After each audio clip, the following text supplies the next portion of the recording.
Hello once again. Just like I promised the other time that I'm going to bring a scholar for an interview.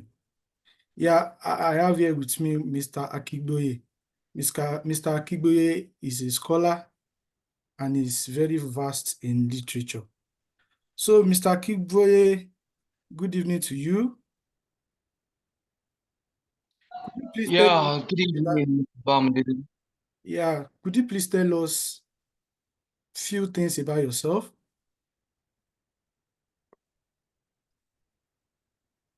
All right, my name is Akingboye Sunday. I'm a graduate of literature. I'm a scholar. I'm a literary critic, and I write poems and short stories. All right, all right. I'm also a social. Um, I'm also a social activist. Thank you. Okay, thank you. Thank you. Actually, we are very grateful for honoring our invitation this evening. We are really grateful. So, Mr. Akigboye, we start without wasting time. Let's start the business of the day. So, I know you are a lover of Christopher Marlowe. I know you love him so much. Can you please tell us about him? Christopher Marlowe. Okay. Christopher Marlowe is one of the most popular playwrights of the Elizabethan era.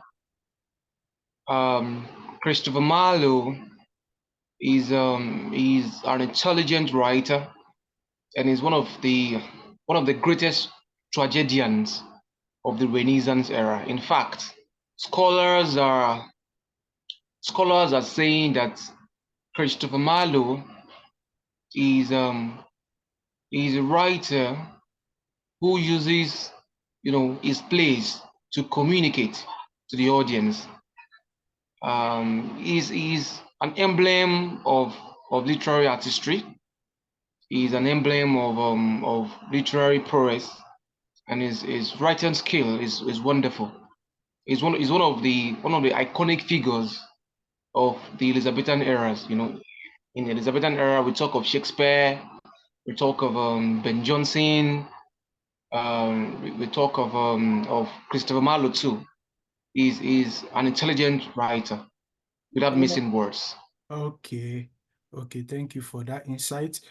According to my little research about the era, the Elizabethan era, I found out that it's an era that is dominated by individualistic personality.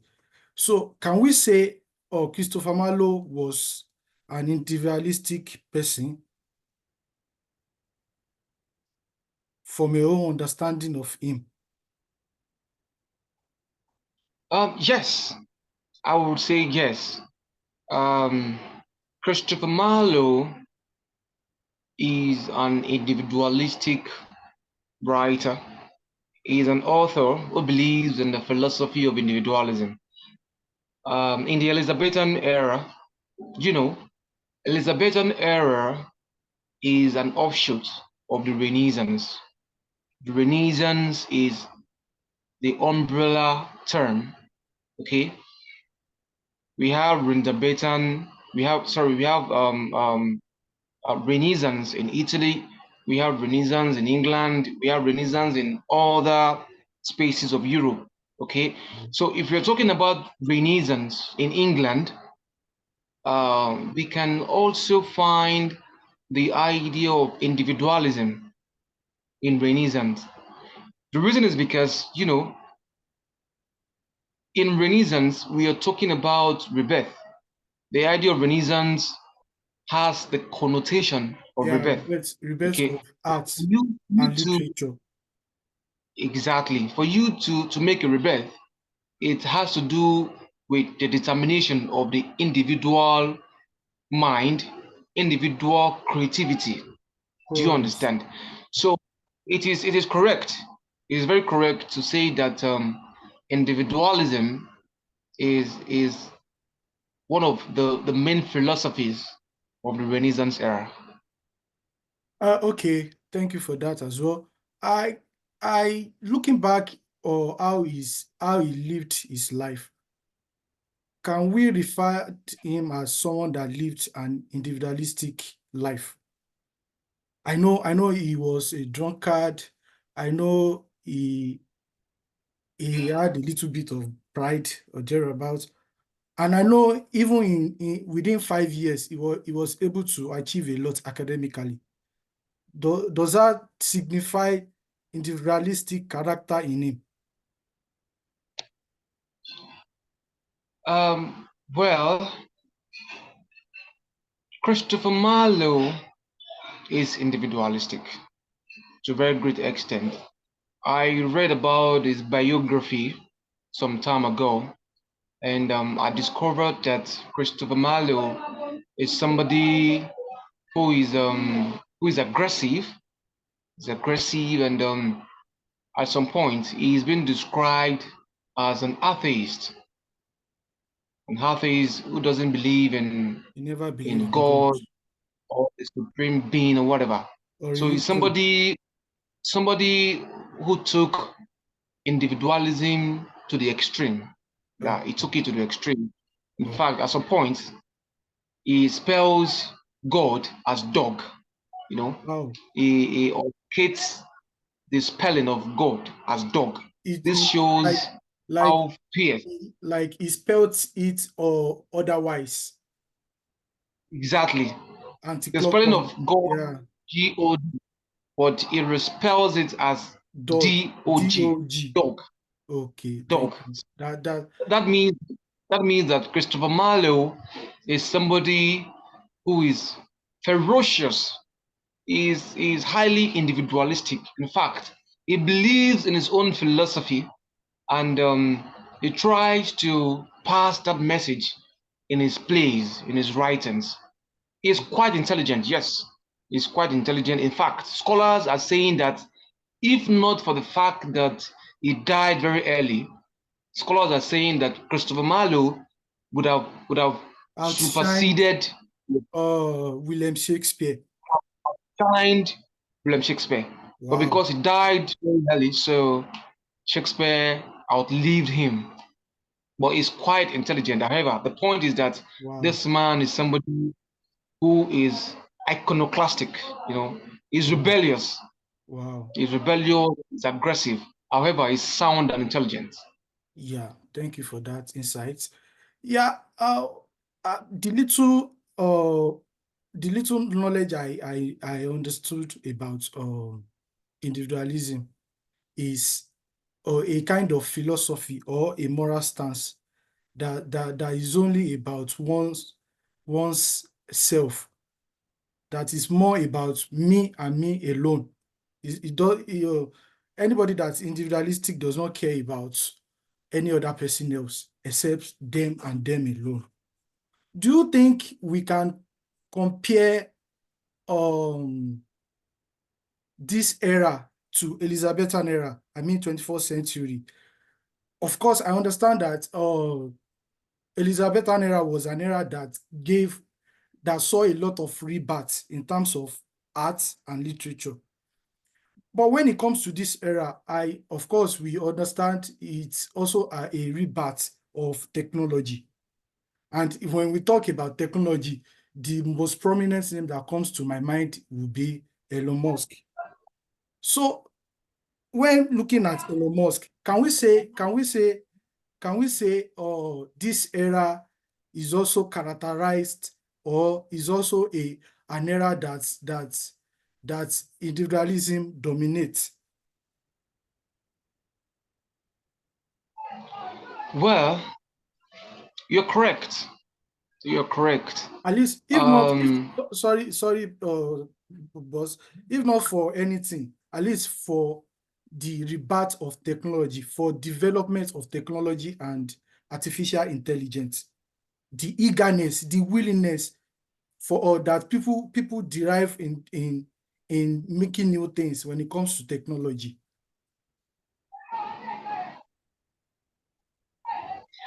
yeah, like I said, you're correct. You're very correct. The Renaissance era and this modern age, they both have similarities. Okay, they have points of convergences. They have similarities, and if we are to introspect, we could say that one way in which we can draw a line of similarity between the Renaissance and the modern age is that there is the idea of creativity. In the Renaissance era, there were series of creative imaginations. Okay, one thing to understand is that the Renaissance era was an era in which the writers understood the antiquities, the classical works, and they tried to rebrand them. So there was the idea of rebranding, there was the idea of remaking in the Renaissance era. And the same thing is happening in this modern age. The Yeah, idea of artificial intelligence, the idea of robotics, the idea of technological advancement and all, they they are they are also works of creativity. In fact, as a matter of fact, scholars are saying that the modern age is an extension of the Renaissance. Scholars are arguing that the modern age is just an extension of of Renaissance. Renaissance. Renaissance, we are still in Renaissance, Wow, okay, but we are just in Renaissance in another dimension. wow. That's the idea. So regarding the philosophy of individualism, yes, individualism was the philosophy of the Renaissance era, or let me say it was part of the philosophies. In this modern age, we have individualism too. Okay, it takes an individual mind to be committed so as to be creative. Okay, it takes an individual mind to understand the environment so that they can be creative. So to a great extent, I can say that there are similarities between Renaissance and this modern age. A lot of similarities. Yeah, that will take me to another question that I'm going to ask you. Just your own personal opinion. And please, I want you to be honest with us. Can we say being an individualistic person is a bad thing? Like in this, like to some extent, I've seen some instances that people portray or people describe somebody that is self-reliant, somebody that is self-independent, somebody that is so ambitious to being a bad person. So that makes me to that will bring me to ask this question: that is being individualistic a bad thing or not? Well, actually, it is debatable. It is arguable. Yeah, I It is know. debatable. That's why I said I want you to talk I from will, your I own will personal give you opinion. my own thoughts. I will Yeah, give you my own position. yeah, My own position is that to be individualistic is not bad. Okay? It is not pejorative. It is not bad. It is not negative. All right? To be individualistic means to be focused. To be individualistic means to be self-reliant. To be individualistic means to be self-committed, to be self-disciplined, to be self-independent. These are the critical connotations of individualism. However, individualism can be bad when it is taken to the extreme. It is the extremism of individualism that we can tag as bad. And we can understand that from the reading of Christopher Marlowe's Dr. Faustus. yeah. Okay, Don't worry. in that play, yeah, Dr. We are Faustus. still coming back to that. Just Okay. let's I get just want to this. make an Yeah, elaborate discussion. yeah, yeah. So So thank. in a nutshell, I'm saying that in a nutshell, in summary, I'm saying that individualism is not bad. However, when it is taken to the extreme, it becomes bad and it becomes terrible and dangerous. Okay, thank That's you my for that. position. Yeah, thank you for that as well. In my own understanding, or in my own thinking or notion, people can easily classify somebody that has some of those negative characteristics like pride, somebody that is over ambitious, somebody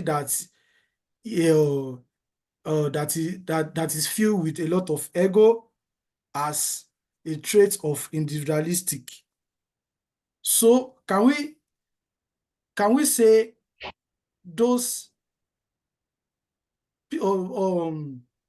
or people or individual that attend to be individualistic can also have all those negative traits of of characters? Do you understand my question? Well, Like yeah, of like course I actually, do. I yeah, do. thank you. I do. Let me react to that. You know, the idea of ego, the idea of pride, they are subjective. Yeah, They are subjective. Okay.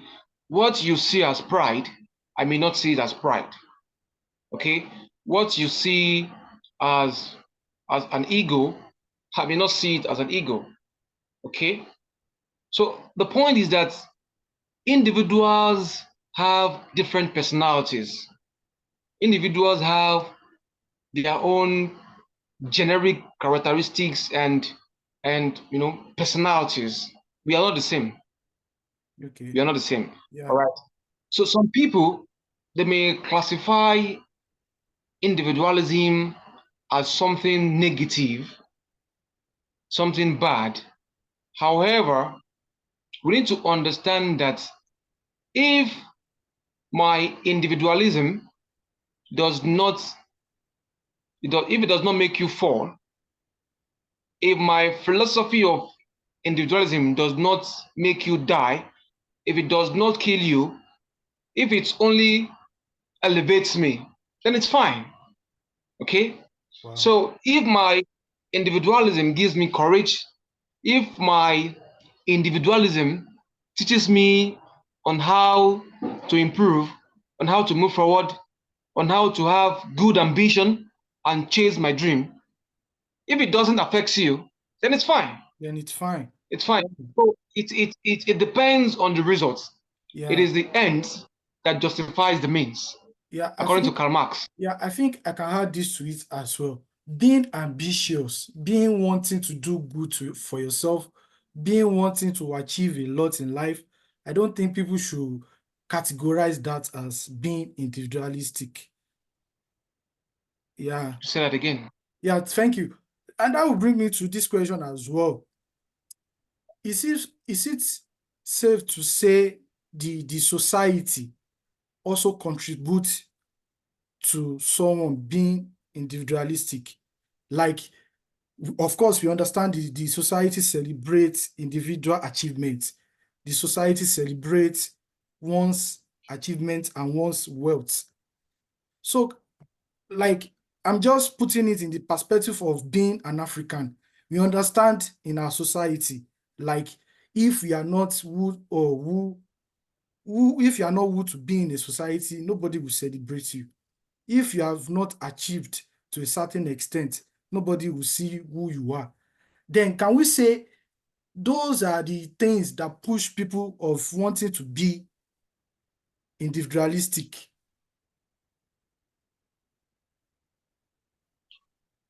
Well, yes, the society can make one to be individualistic. It is possible. You know, you could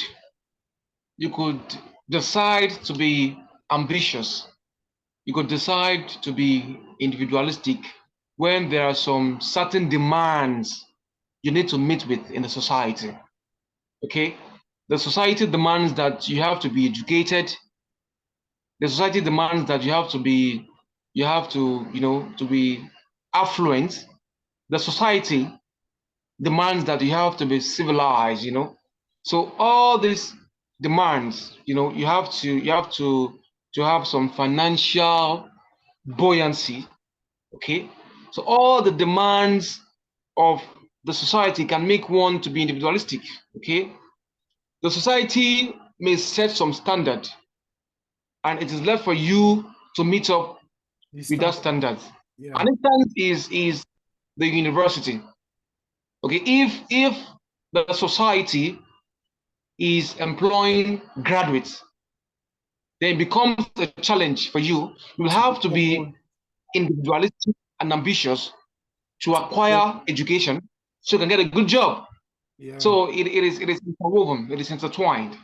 So in this way or in this right, I think it is safe to say individualistic is not actually a bad character At all. or a Not to bad this part. attribute for someone. Yeah. Thank you. Thank you for that. Then before we go into the play itself, I'm actually curious to add this. Is it proper for a politician, like a leader of a country, for example, let's say a president, to be individualistic? Like let's say a president of a country, is it proper for him to be more about himself and his family instead of being to be collective in his approach to a lot of things? Like now I'm trying to balance collectivism with individualism. You know, collectivism is an opposite of individualism. So that's what I'm trying to say in essence. Well, we need to understand the concept of individualism very well. Okay. Okay. Individualism simply means the ability of the mind, the ability of the individual mind to withstand external forces. Individualism is the ability of the individual mind to stand its ground against external External. influences. Okay. So External influences. in that context, In can relation to my in question? relation to leadership, Okay. okay, your question, yes, in relation to leadership, as a leader, you can be individualistic about the growth and development of the country.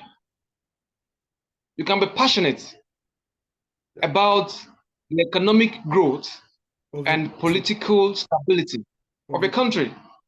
It is part of individualism. Yeah. It is what comes out from the mind that is individualistic, Yeah. not what comes from the outside.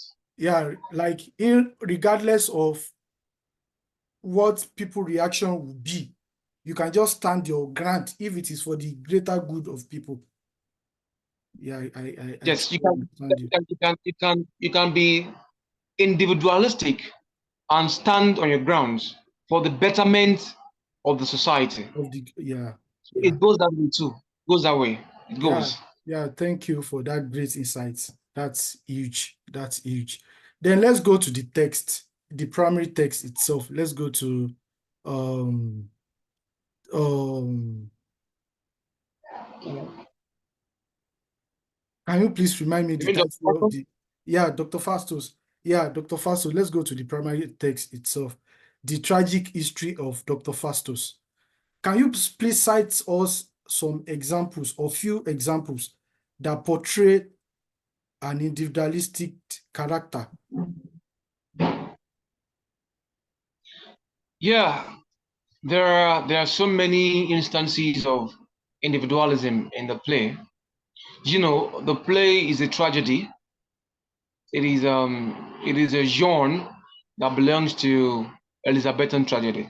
Okay. Now, in the play, there is an instance of individualism in the characterization of the hero himself, Christopher Marlowe's Dr. Christopher Faustus. Marlowe, yeah.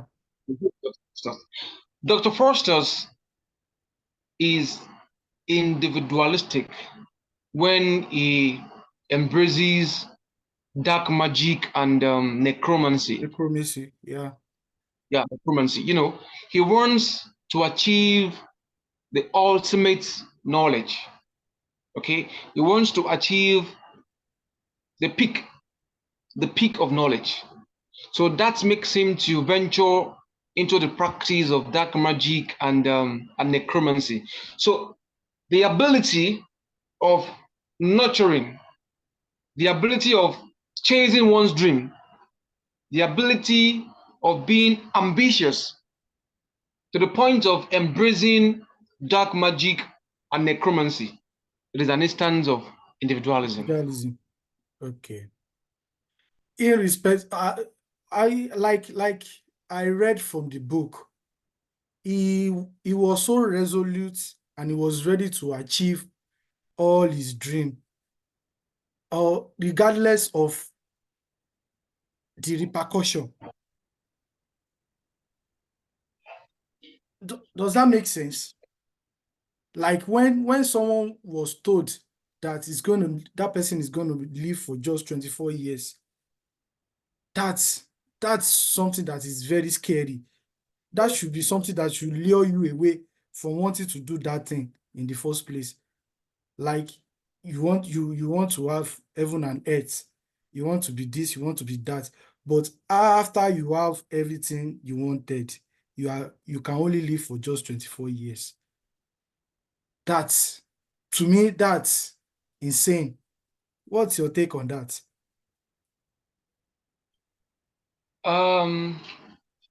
One thing that I can learn from Dr. Faustus's characterization is courage. As a tragic hero, he has that courage. Okay, and it is courage that makes a hero.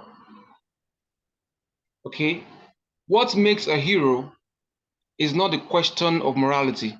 No, it is the question of courage. Whether the cause is good or bad, it doesn't matter.